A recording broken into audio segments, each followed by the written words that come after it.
Hello, and thank you for joining me here today at Why the Book Wins, where I compare books with their movie adaptations. My name is Laura, and today I am talking about Killers of the Flower Moon. The movie is directed by Martin Scorsese and was released in 2023. And the full title of the book is Killers of the Flower Moon, The Osage Murders and the Birth of the FBI, and it was written by David Grann and released in 2017. And this is the true story of the killing of the Osage people, who, after oil was found on their land, became the richest people in America per capita. So they were being killed for their money, and so we just witness the murder and the abuse and the corruption, and then we see investigators from the up-and-coming FBI come in to solve the crimes. And I will start out with a quick spoiler-free review of both book and movie, and then from there I will move on to the details of the plot and how the book and movie are different. So starting with the book review, this is a very well-researched book. David Grann spent like over 10 years looking into this, and he met with the Osage people, and so he clearly dedicated a lot of time and effort into this story, and so very well researched,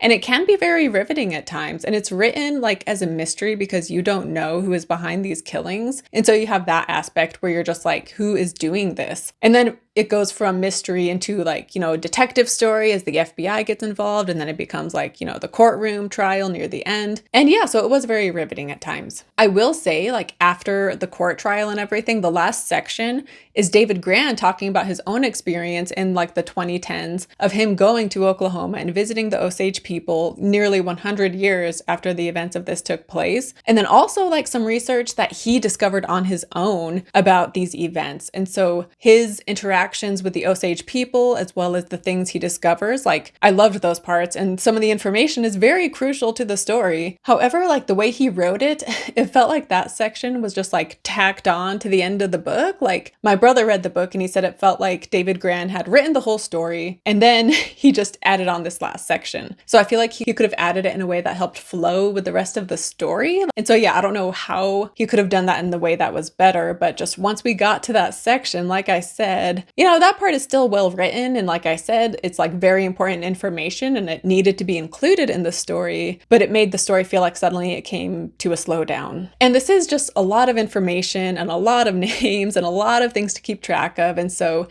I feel like if you want to read this book and just like follow it closely, then be taking notes throughout. As soon as someone is mentioned, be writing them down. Granted, if you see the movie first and then read the book, you'll have an easier time keeping track of people because you'll have faces to put to the names, and that helps me personally if I can like imagine what the person looks like. But anyway, it's a lot to keep track of, and it could just be confusing at times. So maybe Grann also didn't write it in a way that was the easiest to follow and the easiest to, I don't know, like when someone is mentioned and it's just like, wait, who was that person, So anyway, but it was a lot of names, and this is quite the undertaking to write about this story because of all the details involved. But in the end, I would still recommend it. I still gave it a high rating on Goodreads, and yeah, and it is just like such a heartbreaking, tragic story, and I do think it's good that he took the time to shed light on this event in history. And on to the movie review. So I went into Killers of the Flower Moon with incredibly high expectations. I have been anticipating this movie for years, and then when the release date was announced, I just could not wait to go see it.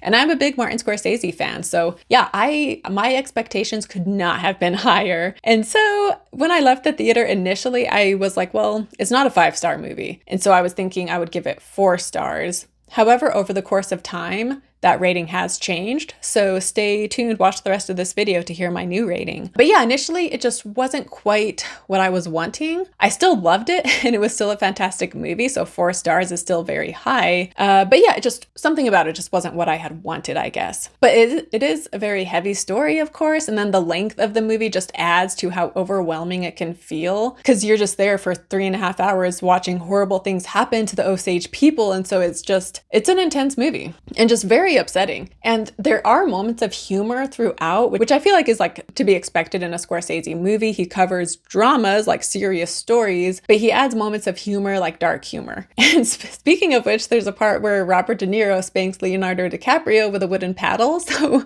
that was one of those more humorous moments. But regardless, even with those humorous moments, at the end of the day, this is just a very upsetting story. And yeah, obviously a popular thing to talk about with this movie is the length. And I'll say for 3.5 hours, this movie flew by. It has fantastic pacing. I was never bored. I did have to use the bathroom partway through. However, I just held it because I did not want to miss a minute of this movie because every scene just felt so crucial and I just did not want to get up and miss anything. So it flew by. It's fantastic. And of course, it's Martin Scorsese, right? Like, so to say it's like masterful is kind of like no duh, you know? And then the performances were amazing as well, but I'm actually going to get more in detail on that in the spoiler section because it deals with spoilers as to what I want to say about the acting. And then a plus to the 3.5 hour runtime is that this is very faithful to the story. And yeah, there are some things that they still did change, which I will be getting into, but at the end of the day, like this stays very close to the true story. So if you're going into this having just read the book or having just read about it or very knowledgeable about it, I don't think you'll be disappointed because it's not like they took a ton of liberties with this, in my opinion. So yeah, I will end saying that I would highly recommend this movie. You should definitely go see it. Do not let the runtime deter you. And it is going to be nominated for so many Oscars, so many, BAFTAs, all of the awards. It's going to be nominated for a ton. And yeah, it's definitely worth watching. And the theater experience is just so immersive. I don't know how I would have felt watching it at home, but like I said, I was just glued to the screen and I did not want to leave. And it was just quite the experience. And now from here, I will get into the details of the movie and the true story, which means I will be getting into spoilers. So I will begin talking about the Osage people and how they became rich and like head rights, because that's a huge part of this story. Because it's worded well, I'm just going to be quoting the book and Wikipedia for this part. So in the book we read, in the early 1870s, the Osage had been driven from their lands in Kansas onto a rocky, presumably worthless reservation in northeastern Oklahoma, only to discover decades later that this land was sitting above some of the largest oil deposits in the United States. The U.S. Department of the Interior managed leases for oil exploration and production on land owned by the Osage Nation through the Bureau of Indian Affairs and later managed royalties paying individual allottees. As part of the process of preparing Oklahoma for statehood, the federal government allotted 657 acres to each Osage on the tribal rolls in 1907. Thereafter, they and their legal heirs, whether Osage or not, had head rights to royalties in oil production based on their allotments of land. The head rights could be inherited by legal heirs, including non-Osage. The tribe held the mineral rights communally and paid its members by its percentage related to their holdings. By 1920, the market for oil had grown dramatically and brought much wealth to the Osage. In 1923 alone, the tribe took in more than $30 million, the equivalent today of more than $400 million. However, the government didn't think that a full-blood Osage person could be trusted with all of this money, and so they were appointed white guardians. And if you were an Osage woman and had a white husband, he would be your guardian. But again, the book reads, in practice, the decision to appoint a guardian to render an American Indian, in effect, a half-citizen, was nearly always based on the quantum of Indian blood in the property holder, or what a state Supreme Court justice referred to as a racial weakness. A full-blooded American Indian was invariably appointed a guardian, whereas a mixed-blood person rarely was. John Palmer, the Part Sioux orphan who had been adopted by an Osage family and who played such an instrumental role in preserving the tribe's mineral rights, pleaded to members of Congress, let not that quantum of white blood or Indian determine the amount that you take over from the members of this tribe. It matters not about the quantum of Indian blood. You gentlemen do not deal with things of that kind. And then to move on to Ernest and Mollie. So the movie begins with the Osage people finding the oil, and then it moves on to Ernest Burkhart. So in the movie, he is returning from war, I guess World War I?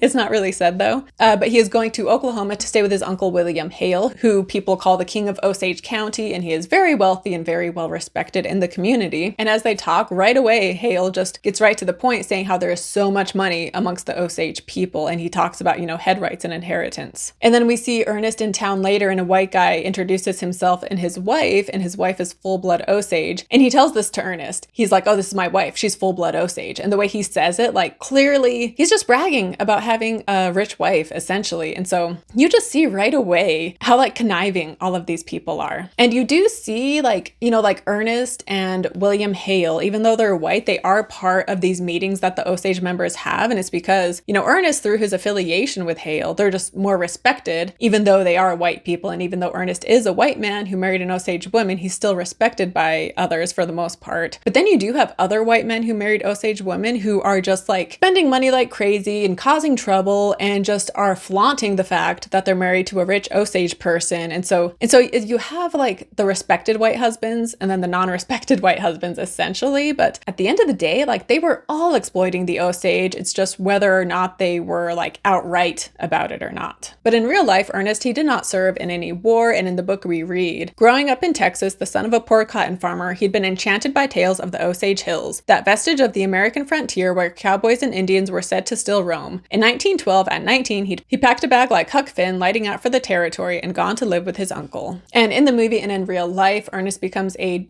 cab driver, a chauffeur, and that is how he meets Mollie, is he drives her around town. And so the two of them do strike up like a genuine connection. And we see him like in the movie hanging out with a bad crowd and even robbing Osage people and then like gambling their jewels away. And in the book, it mentions that he hung out with shady people, but ultimately in the end, he and Mollie fall in love and are married.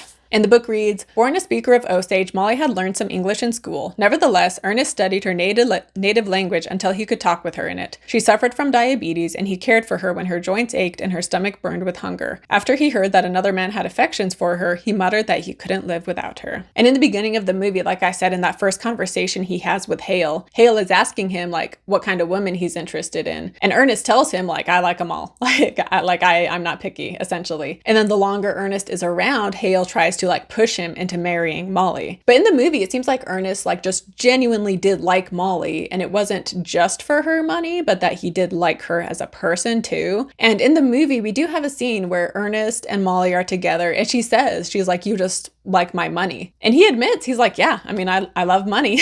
I'm not gonna lie. And so he's honest about it, at least. So I guess there's that, where maybe she respected him for just being straight up, being like, yeah, like I like that you're rich. And then later on, like she's talking with some of her sisters, and one of them says, you know, he's interested in your money. Mollie replies being like, yeah, like they're all interested in our money. Like, of course, that's part of it. But then one of the other sisters is like, well, his uncle is already rich though. So it's not like he's some poor person trying to marry you to get rich, because he already has a rich uncle. So it made them think that like maybe he does just genuinely love Mollie. And all of these conversations, you know, between Ernest and Hale and Ernest and Mollie and her sisters, like we don't get any of this in the book because we don't know what conversations were had behind closed doors. So this is all exclusive to the movie. And in the book, we honestly don't hear too much about Mollie and Ernest, their dating life and stuff. So the movie focuses on that a bit more in some ways. But it is interesting with Mollie and her sisters because Anna, I don't know if she ever was married, but the other sisters all married white men. And there is another scene unique, exclusive to the movie, where Lizzie Q, Mollie's mother, is expressing her disappointment in the fact that Mollie and her sisters have all married white men. And the movie begins with a part where like the older Osage members are mourning the fact that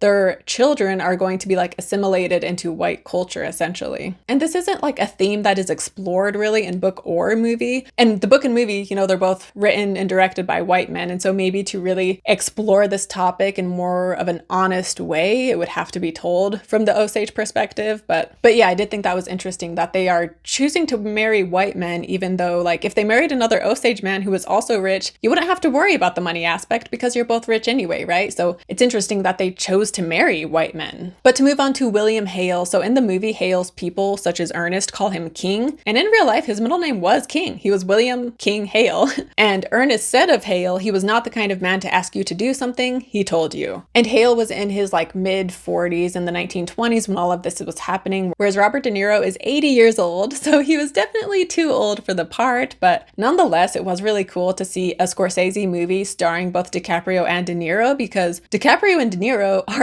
like Martin Scorsese's favorite people to cast, right? And yet, this is the first time that all three of them have worked together. DiCaprio and De Niro had been in movies together before, This Boy's Life being one from the 90s that I have been meaning to do a book versus movie for ages, but I just keep putting it off. But anyway, so they've each like worked with each other, but this is their first time just all together. So that is really cool. But anyway, Hale was a very domineering person and very manipulative. And like I said, he was respected by the town, and he himself like clearly thinks very highly of himself. And it almost seems like he believes believes the lies he's telling people, you know, like when he says he's looking out for their own good. Like it's almost like he's convinced himself that that's true almost. And we do see how Ernest is controlled by Hale and how he was just very easily manipulative and very cowardly, while Hale was the mastermind behind it all. I legitimately think that Hale was a psychopath, but that is just my unprofessional opinion on a man who I have never met and who is now dead. So take that as you will. But ultimately, even if Hale was the mastermind, Hale and Ernest were both just such monstrous people. And in the book we read, there was one legal way, though, that someone could still obtain a head right: inheritance. As White, the detective, examined probate records for many of the murder victims, it was evident that with each successive death, more and more head rights were being directed into the hands of one person, Mollie Burkhart. And it just so happened that she was married to Hale's nephew, Ernest, a man who, as an agent wrote in a report, is absolutely controlled by Hale. And Scorsese has said how this movie is not a whodunit, but a who didn't do it, because as the audience, we see right from the start what is going on. And just as the story goes on, we just see how many people were involved in this, most of whom are white. We do have Blackie, who was Native American. I think he was Osage. But yeah, I think he was like the only non-white person who was kind of involved in it. And like they show us how the white townspeople overcharge the Osage people for like everything. And they like overcharge them by like an insane amount, like 3 to 4 times more than they would normally charge. And so they're all taking advantage in one way or another. And then obviously a lot of them are corrupt and being paid by Hale. But yeah, like I said, the start of the book, you don't know who's behind it all. And so it isn't until Tom White, the detective, the FBI agent, he comes in and starts investigating. And that is when the reader finds out that Ernest was involved in it. And when you read that in the book, like it was such a heartbreaking blow and such a surprise to discover that he was involved in this. Like he was comforting Mollie as her sisters died. And then at the end, you realize that like he had helped kill them, you know? And the movie originally was written in that way where it was told from the perspective of Tom White, the investigator. And so as the audience, we wouldn't see until later on like who the murderer was. So it was going to be more of a mystery. However, after DiCaprio read the script, Eli Roth, I think that's who wrote the script, he asked that it be rewritten from the perspective of Ernest instead. And that just totally changed the vibe of the movie by doing it that way. And after discussing this change with my sisters, whom I saw the movie with, I decided I like that they make this change where throughout the story, you're not guessing like who is it? Like it's a murder mystery, who's behind it all? I like that they just straight up show you who is behind it all, because I feel like that way you can just see the story and not be distracted by trying to figure it out, you know? And you also just see right from the start just like how evil and conniving these people are. And because like one minute you see them talking to the Osage peoples to their face, saying how much they love and care and respect them. And then the next minute you see them plotting to kill beloved family members. So I think it just highlights all the more how horrible William Hale and Ernest Burkhart were. And everybody else, right? But those two are of course the focus. And to talk about Mollie Burkhart, so I wish we would have seen more of Mollie in the movie. Like for an hour and a half, she is just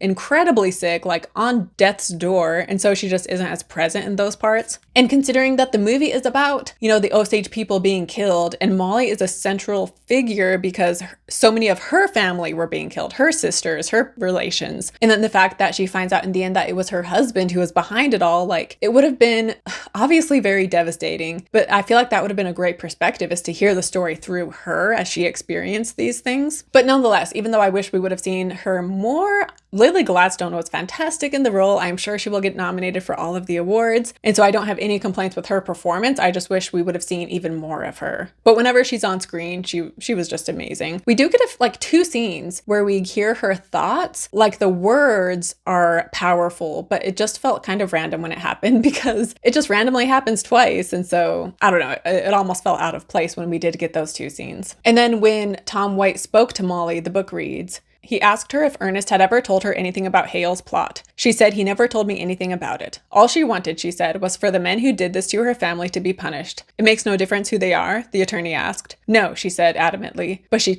wouldn't believe that Ernest had been involved in such a plot. Later, a writer quoted her saying, "My husband is a good man, a kind man. He wouldn't have done anything like that. And he wouldn't hurt anyone else, and he wouldn't ever hurt me." And at the end of the story, Mollie divorces Ernest. And in the movie, a huge thing is that Ernest was poisoning Mollie with her insulin shot. So I guess he was still giving her insulin insulin, but he was combining the insulin with poison because remember, she was diabetic. And this is a huge part of the movie. And after he testifies and confesses, she later sees him one-on-one and she's like, you know, have you told all of your secrets? And he says like, yes, it's so great to be, you know, have this burden lifted from me now that I've told it all. And then she asks him like, what were you giving me? Like wanting him to, like she knows he's been poisoning him. She's not asking so she can know. She's asking because she wants to hear him say it, but he can't. He still has to lie about that. And he's like, it was insulin. And right when he says that, she just gets up and leaves because he just will not admit the truth still to her about that one thing. And of this, in the book we read, there are a few records, at least authoritative ones, of Mollie's existence during this time period.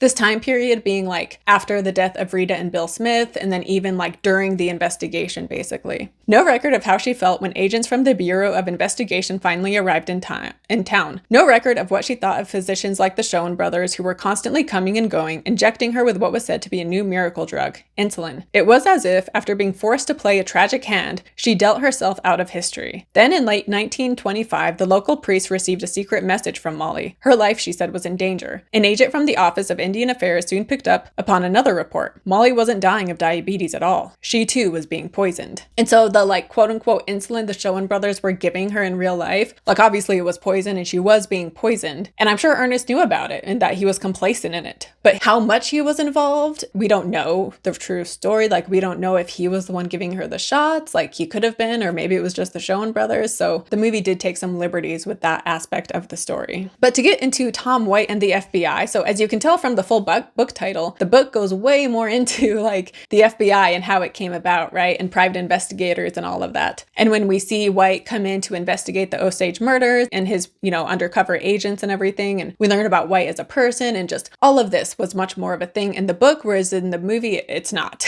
And I was fine with that. You know, the movie chose to focus on Mollie and Ernest and what was happening with the murders and Hale. And yeah, I'm totally fine with that change. If you want to learn more about the FBI, then yeah, you can read the book and it delves into that much more. But the movie shows how before White showed up, the Osage people had to spend their own money to pay investigators to come in and try to solve these killings. And of course, that's messed up. Like, you shouldn't have to pay someone to solve a murder, right? Like, that should be on the local authorities. That's their job, is to solve the murders. But the local authorities either didn't care or they were being paid off by Hale. And so the Osage people had to spend their own money to try to get these murders solved. However, in the movie, we see a private investigator that is hired. He ends up being murdered so that he won't solve the crime. And in the book, they might have killed private investigators. I don't specifically remember, but I do seem to recall that there were investigators who were paid off. So they were bribed by Hale. They just were corrupt like everybody else in the town. And so to get into the trial and just how this all ended up playing out. So after White shows up, he arrests Ernest and Hale, and then others also as well who were involved are brought in. And initially Ernest gives in and he tells White that he will testify against Hale. However, in real life, he shows up and it's his day to testify. And as soon as he sits down, Hale's attorney stands up being like, I want to speak to Ernest in private. And Ernest says like, okay, that's fine. And so then they go into a room and they're in there for like over 20 minutes. And so because they're in there for so long, the judge has someone go knock on the door and they knock. And this is when Ernest says like that, never mind, I won't testify. And we do get this in the movie where he shows up to testify. And before he says a word,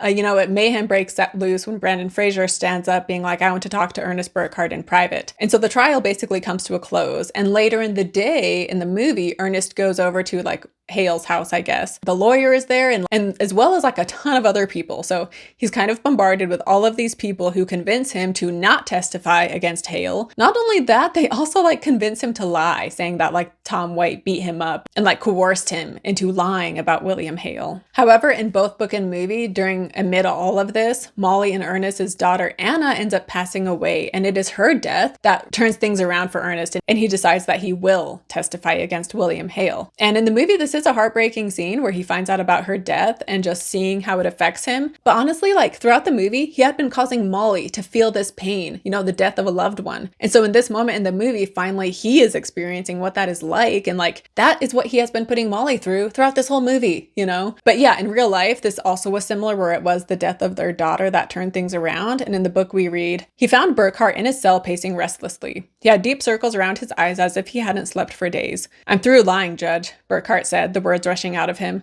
I don't want to go on with this trial any longer. Being with the prosecution, I'm in no position to advise you, Leahy said. Why don't you tell your lawyers? I can't tell them, Burkhart said. Leahy looked at Burkhart, not sure if the impending confession was yet another trick. But Burkhart looked sincere. The death of his daughter, the haunting face of his wife each day at the trial, the realization that the evidence against him was piling up, it was too much to withstand. I'm absolutely helpless, Burkhart said. And in the end, both Hale and Ernest were sentenced to life in prison. However, each of them ended up being granted parole. And again, the book reads, Marjorie, Ernest's granddaughter, said that after Ernest got out, he robbed an Osage home and was sent back to prison. In 1947, while Ernest was still in jail, Hale was released, having served 20 years at Leavenworth. Parole board officials maintained that their ruling was based on the grounds of Hale's advanced age. He was 72, and his record as a good prisoner. An Osage leader said that Hale should have been hanged for his crime, and members of the tribe were convinced that the board's decision was the last vestige of Hale's political influence. He was forbidden to set foot in Oklahoma again, but according to relatives, he once visited them and said, if that damn Ernest had kept his mouth shut, we'd be rich today. And also we find out in book and movie,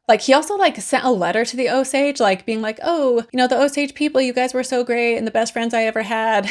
Because it's in the end when David Grann goes to visit the Osage people, she shows him this telegram that Hale had sent. And she's just like, can you believe this guy?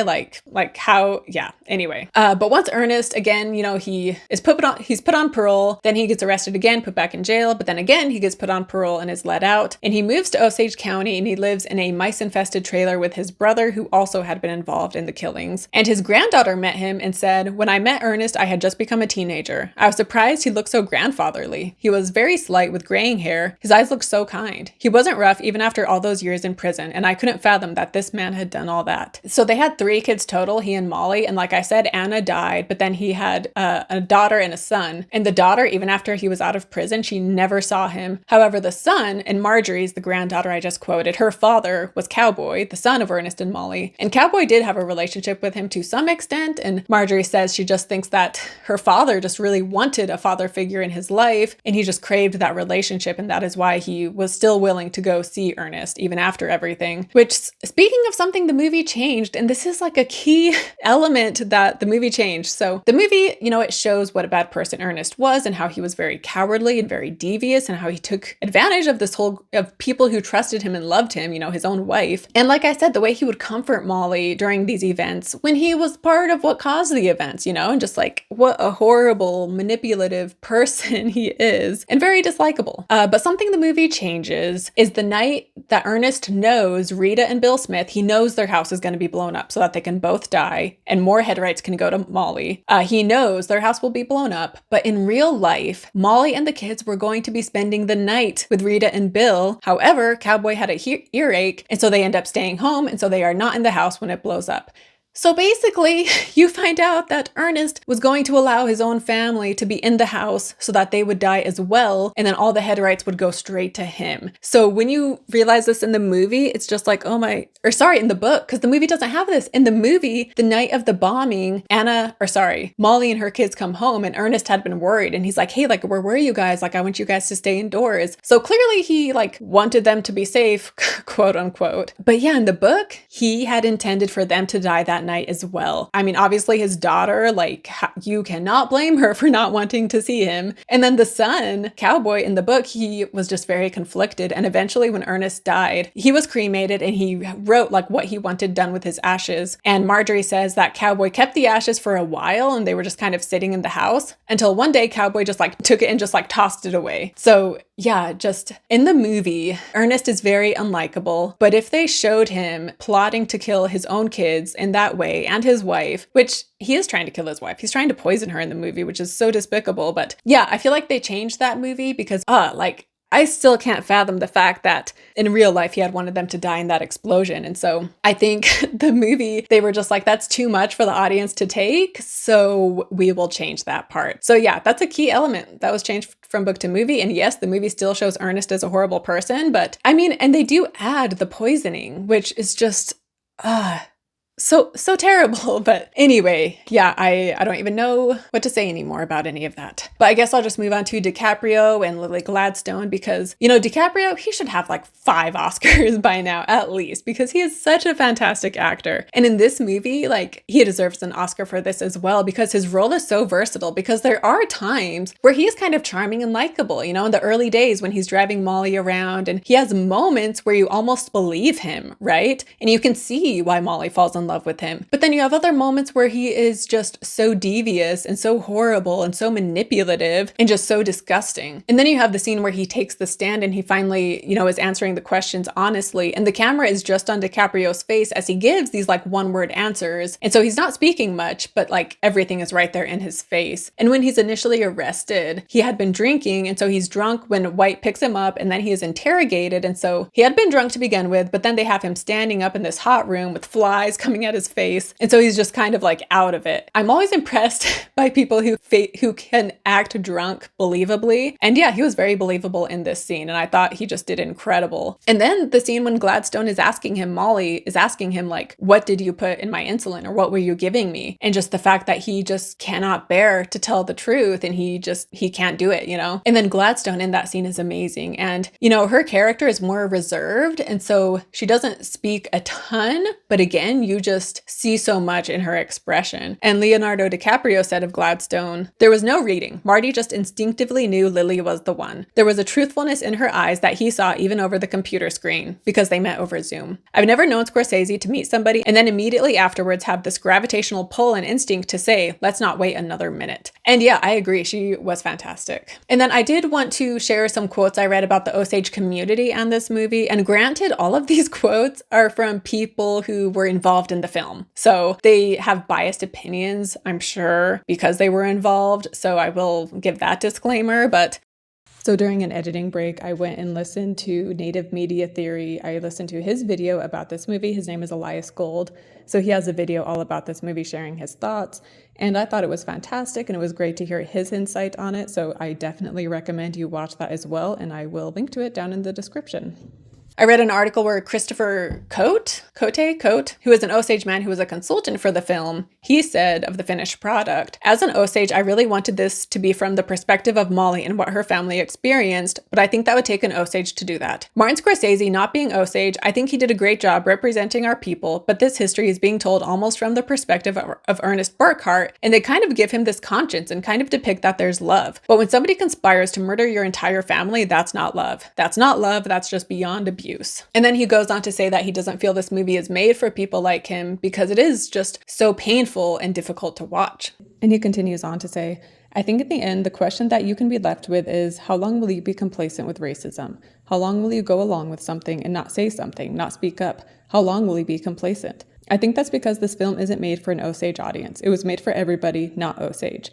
For those who have been disenfranchised, they can relate, but for other countries that have their acts and their history of oppression, this is an opportunity for them to ask themselves this question of morality, and that's how I feel about this film. And well, like he says they made Ernest be someone who has more of a conscience and who like loves Mollie, and they do show that to some extent, because there's a part, I mean, you can just see that there's guilt eating away at him. And there's a part where instead of putting the poison in her insulin, he instead puts the poison in his own drink, and then he drinks it. But yeah, and like the way he can be so loving with Mollie, but then conspire to kill people she loves. Like, I don't know what kind of mental compartmentalization he had going on in his head to be that way. But yeah, it was crazy, because it seems like he did love her in a way, but ultimately he was just manipulative, which I've used that word so many times in this video already, but as the viewer, obviously, like, you just want Mollie to get away from this man, right? And once she finds out that he was involved in all of this, like, I was wanting to see her get angry, you know, because I was angry on her behalf. And so, you know, like, after he goes back on his word and won't testify, this is the famous image where they meet in the field and they're hugging, and she's being like so tender with him. And I was just like, what? Like, how can you treat him this way after what he has done? But to be fair, she did share like so much of her life with him. So you can't expect all emotions to just disappear, right? So I'm sure she still felt some of those loving feelings. And granted, you know, we don't know what kind of conversations the two of them had behind closed doors. So this is all exclusive to the movie and the movie's interpretation of their relationship. But I do like how she was represented. You know, like I said initially, I was like, I want to see her get mad at this guy, like, right? Like yell at him, like just like express some anger. But ultimately, the more I thought about it, like I admired how calm she was and just the demeanor, the calm demeanor she had, you know, in that scene when she's trying to get him to tell her the truth, you know? And sometimes I feel like anger is the best way to be in a situation of abuse, you know, like it's best to be angry at the abuser. But honestly, like anger is better than like depression, I guess, or like apathy. Like anger is a step up, but it's not the final step. Like there's still higher levels above being angry, you know? And so, yeah, I guess basically what I'm saying is lately I've liked seeing angry women like in the face of their abuser and their manipulators. Like I want to see them be angry and get revenge, you know? But at the same time, this movie made me respect the fact that anger isn't always the best answer, right? And so just to be able to move on, and obviously she divorces him. And so just to separate yourself from that person, but she never yells at him, right? She just gets up and leaves because ultimately, like, it is not worth it to yell, and it's not worth it to try to like convince them how they're a terrible person or whatever. Like it's not worth your time. And so, yeah, ultimately I just loved her scenes and the way she was with Ernest, even when she knows the truth. Yeah, I just thought it was fantastic and very powerful. But moving on to other Osage people who were involved in this movie, they did say how closely Scorsese worked with them and how he spent a lot of time with them. And obviously, you know, he spent time to get their permission to even make the movie. And Chief Standing Bear said, "The respect that Mr. Scorsese and his team have displayed toward us is more than we hoped for. Such sensitivity is welcome and is a continuation of the respect David Grann showed us." And then Brandy Lemon was another consultant on the film, and an article that quotes her reads, "Lemon was appreciative of the filmmaker's approach. They listened. That was the biggest thing," Lemon said. "They actually listened to us. We weren't considered what people say token Indians. They saw us as people." And then assistant director Addie Rowan Horace is quoted in the article, which reads, "I knew that we would tell the story to people and they wouldn't believe us," she said. "It took a Martin Scorsese to come along, that sort of powerhouse, to tell the story properly. And how he approached the community and how he worked with all of us, we just felt included. She hopes the film will inspire the younger Osage generations to tell their history, this chapter included. My grandparents didn't talk about it. They feared retaliation. I want my daughter's generation to speak, tell our stories, and be proud of who we are." And to kind of go along with that, I wanted to discuss a bit more Martin Scorsese's choice to focus this on the perspective of Ernest and Hale. And we get Mollie too, but it is primarily Ernest Burkhart and William Hale. And so I watched Karsten Rundquist's review of this movie, and I wanted to quote what he said about this, which reads, "This movie is devastating and it wants the viewer to feel that. For some reason, true crime has become the thing that you kind of take, you chew it up, and then you spit it out and you never think about it again, which is crazy. Killers of the Flower Moon captures something a lot darker. It isn't just some mystery crime film. It isn't meant to be disposable the way so much of true crime entertainment aims to be these days. No, it's a monstrous, harrowing retelling of one of the most violent American tragedies. The film chooses to focus primarily on Ernest and Hale as protagonists, at least more so than the Osage people, yet that isn't to say it doesn't successfully capture the perspective of the Osage people at the same time. I don't think the film would have suffered from telling more of it from the perspective of the Osage community, but I do think that by primarily exploring the evil side of the story through Ernest and Hale, it makes everything even more devastating and cynical than it already is, because you see firsthand the thought process behind this, and it is just as grim, just as pointless, just as evil as you thought it would be. But yeah, I'm curious to know your opinions on the choice to choose to film this from the perspective of Ernest and Hale, so definitely comment down below, like if you think it should have been told from the perspective of the FBI, or if you think it should have been told from Mollie's perspective more, or just what your opinions are. Comment down below and we can talk about it. But this movie ends with a radio program from the 1930s where they are telling the story of the Osage murders and the FBI solving the crimes. And this is such a unique way to wrap things up, because in most movies you would just have the text on the screen that you read at the end of the movie. So it's such a unique way to wrap things up. But on top of that, like, this story did become like an infamous story that was told in that like true crime style, and they had radio programs, and the FBI also used this story to self-promote, specifically this 1930s radio program that really was a real thing, and they told the story of the Osage murders, but they told it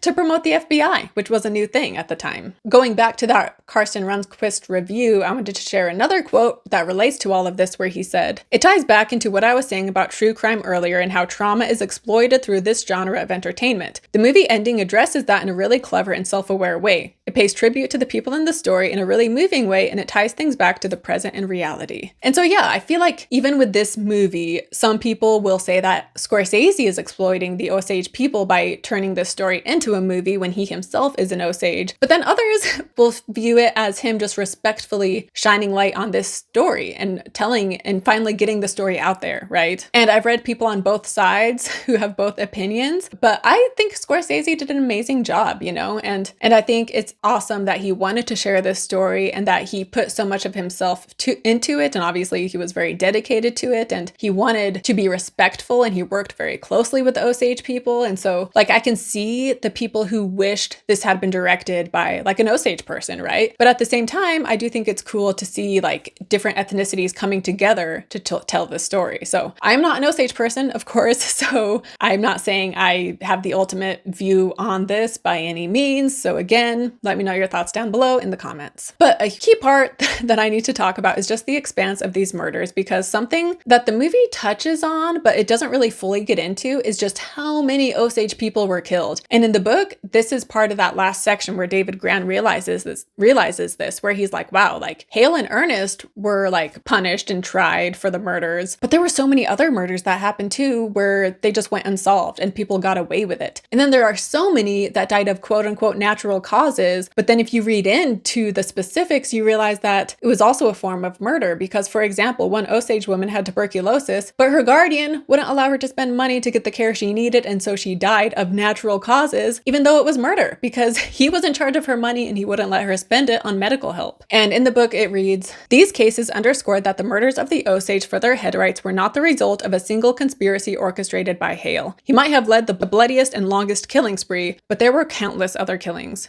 that were not included in official estimates, and that, unlike the cases of Lewis or Mollie Burkhart's family members, were never investigated or even classified as homicides." So yeah, it's again just so tragic and so horrible what happened to these people, and how so many of these white people just got away with it. So many of these people, these Osage people who were murdered, it was just never solved, and nobody paid the price for what they had done to these people, you know? But some final thoughts. So I know I didn't get into like all of the details the way I usually do sometimes, like as far as the plot and how it goes from scene to scene, but there's just so much to talk about. So I just kind of had to choose what I wanted to focus on. But like I said, the movie does stay very close to the book. You know, for example, or Henry Rowan's murder that was meant to look like a suicide, but the guy shoots him in the back of the head instead and doesn't even leave a gun. So clearly it's murder. And then how Hale had a life insurance policy out on him, and he had been depressed, but doctors were like, oh, just drink alcohol, that'll solve your depression.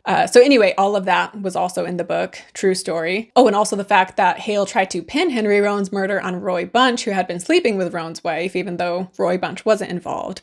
And then you have the events involving Bill and Rita Smith and their house being blown up. I mean, the movie changes the detail about Mollie originally being there, and then also when Tom White shows up, Hale like sets people who have evidence against him, basically. He sets them up to commit a crime, but then he tips off the store owners or the bank owners so that the people end up being killed or put in prison. So basically he's like killing people off so that they can't have evidence against him. And so that again was also true to real life. And then we have the Osage people who went to go see Calvin Coolidge. That also did happen. And then we also have the white man who had been married to an Osage woman, and before Tom White shows up, he had gone to DC to get help, but then he is murdered in DC so that he won't be able to get help. And then the movie also mentions the Tulsa Massacre, where in 1921, white people massacred a bunch of African Americans who were like affluent African Americans, and they were massacred in 1921. And so the movie references that a number of times. And I was watching Fish Jelly Reviews, who have a fantastic movie review channel. You should check them out. And they were saying how like the parallels between Tulsa and what was happening with the Osage people, how they kind of wish that they delved into the parallels with that a bit more, and how it was similar and yet different, because both of them involve like white people being jealous and being hate-filled when people of color are rich, essentially. And so yeah, obviously both of those topics are just so depressing. But anyway, Fish Jelly mentioned that and how they wish wish they would have gotten into those details a bit more. And so it had me thinking about it. So yeah, anyway. Oh, and then I also want to mention when Hale is burning his property for insurance money, we get a scene where we see Ernest and Mollie, and he has been poisoning her and she is deathly ill. And we see the fire in the background. And again, Fish Jelly, Nick and Joseph, they talked about how this scene makes it look like Ernest and Mollie are in hell, which figuratively they were. And yeah, if you have any other questions about the movie or about the true story that I did not get into, definitely comment down below and I will do my best to answer. But when it comes to book versus movie, thank you for watching this far in. I know this is a longer one, but I'll just get straight to it and say the movie wins. I absolutely loved it. You know, I still would like a version that's told through Mollie's eyes, but nonetheless, you know, I went into detail about, you know, the decision to focus on Ernest and Hale. And ultimately, I think this was a great way to tell this story. And yeah, I highly recommend the movie. I do recommend the book if you're curious and want to learn more. I almost would recommend that you see the movie first and then read the book,